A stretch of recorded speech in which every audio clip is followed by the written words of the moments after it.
Hey, what's going on everyone? Hope everything is well on your end. In this video I'm going to break down a few handy tips and tricks that can help you elevate your Call of Duty World League game and hopefully make it more enjoyable too. I mean, who doesn't like being better, right? Not to detract from the benefits of the use of these tactics in other games, not just Call of Duty, not just World League. You can easily translate these tips and tricks to be used in just about any other team-based game, whether it's Fortnite or Apex Legends, Halo, Counter-Strike, Battlefield, other Call of Duty games, friendly neighborhood backyard paintball, I mean, you name it. This is also by no means a by-the-book discussion. There's so many, too many different ways to handle in-game situations and execute and explore different tactical avenues. But these tips and tricks are ones that I've used myself personally, and I've witnessed other, teams using them. And it's resulted in an elevation of their gaming prowess. This is a high-level discussion, so we won't really be digging too deeply into any one tactic or category, but overall it should glean some light on the types of behaviors that you'll often find when watching other successful teams compete. If you happen to find any of the material in this or any of the other videos that I've posted as being helpful, please do hit that subscribe button and like the video. It certainly helps other people who are looking for this kind of content find it. Was there a particular topic that you saw that you would like for me to dig deeper into in future posts or future videos? Have you tried any of the tips and tricks you found in this video? And if you have, how did it work out for you? Let us know in the comments. And if you have any additional information that you think would enhance any of these tips or tricks, maybe make them more complete, let us know.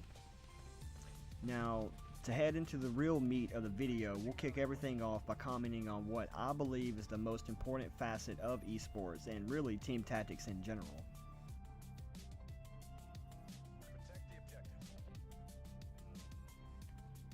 Communication. This is by far the number one and most important tactic any team can use to elevate their game.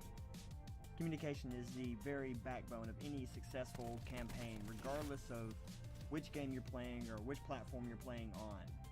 Keep communication lines clear of useless banter and talk only when it's necessary. When you do speak up, keep it short, keep it simple, keep it to the point. Speak up when you locate enemies. Note where they're heading, how many of them were there, when your character gets killed by an enemy, where you died at. Team chatter during a match should work very similarly to a audible UAV that gives teammates a heads up on enemy activity and movement.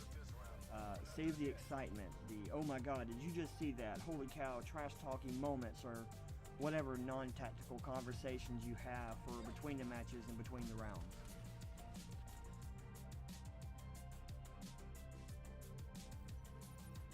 Learn the callouts.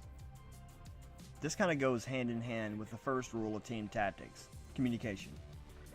Learning the maps is an integral part of any successful player or team, and a part of learning the map is learning the routes, the common bottlenecks, and the unique names of specific places or areas in a map. Now, Call of Duty maps are designed in a way that allows for this unique naming of specific places, and learning these names to the point you've the ability to call it out at a moment's notice without having to do too much thinking is vitally important. Every building has a name. Every alleyway has an alias. Every open area or common zone, has a name. The street market, the generator room, the roundabout, outside catwalk. The speed and accuracy of getting this information out is important too, because enemy movement can be swift, and enemy combatants likely won't be in any one particular location for more than a few seconds at most. Unless they're camping in the spot, of course. Calling it out like, hey, 1 Tango, generator room, moving toward objective B. This can mean the difference between planting the bomb, keeping the area guarded successfully, and winning the match, and having one enemy sneak up and take out the whole team. I've seen it happen too many times. Learn the callouts, learn the names of each building, each area, learn the routes and the bottlenecks, so your team can work together, to keep those areas clear, and you'll find a sharp uptick in campaign success. Using callouts tells your teammates exactly where an enemy is, and any tangential information like that you can attach, you know, the number of enemies, enemy movement direction, it only enhances the value of that information. Like I said before, it's a lot like having an audible UAV that only your team can visualize. This information isn't going over to the enemy team. This is you knowing where the enemy is, and it gives you a distinct advantage.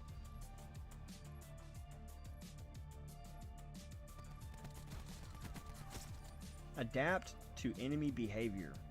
Once again, this kind of falls in line with communication, but it leans a bit more heavily on your own personal ability to learn how an enemy behaves and how you are able to adapt your playstyle to counter that. For example, there are a lot of matches, and it's a bona fide tactic to disrupting the spawning and movement of a team in an effort to keep them away from an objective. It's pretty basic: distract, disrupt, disengage.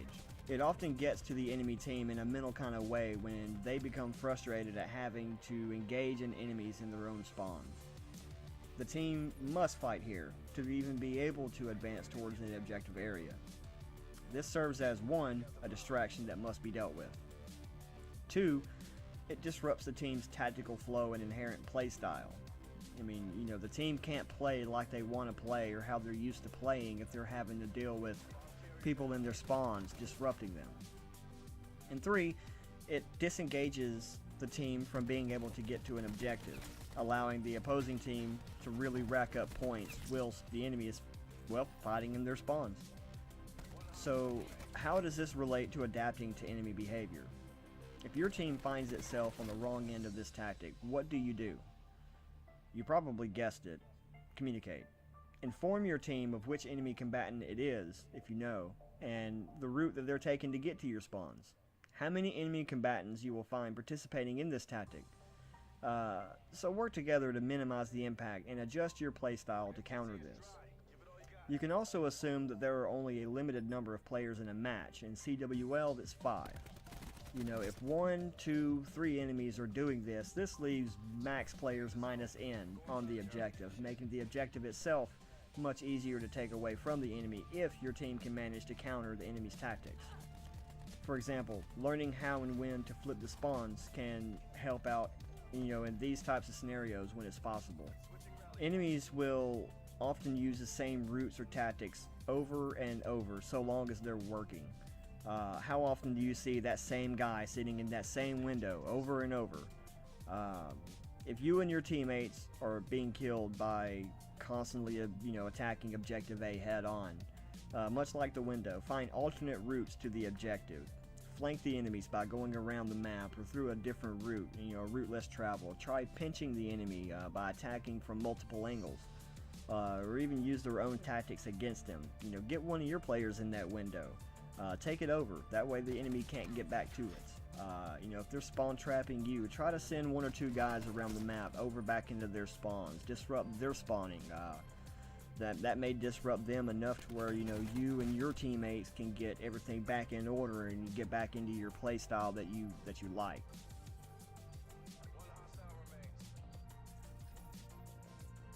Proper etiquette.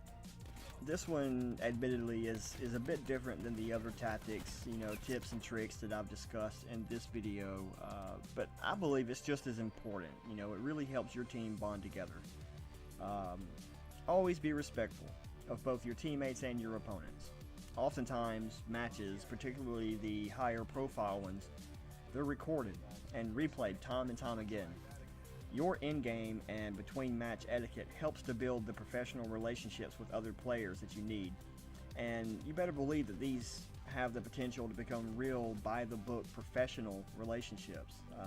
This helps teams not only bond together, but it shows other possibly higher-level professional teams that you aren't just some couch potato wannabe player, slinging out insult after insult. It shows that you've done your part of being a better player and you take your playing skills and your professional relationships seriously, both personally and professionally.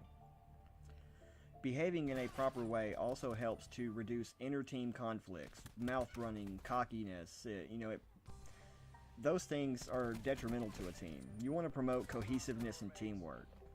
This doesn't mean that you can't have a personality. You need to have that. You need to develop your personality. It is what makes you you. But constantly offending people probably won't get you very far, particularly if it's your own inter-team conflict. It's pretty hard to work together as a team in a fluid manner that you need when you and your teammates are bickering and you don't agree on things, and it just doesn't look good, and I think that the more cohesive a team can be, the better you'll be in the long run. You can get better faster that way.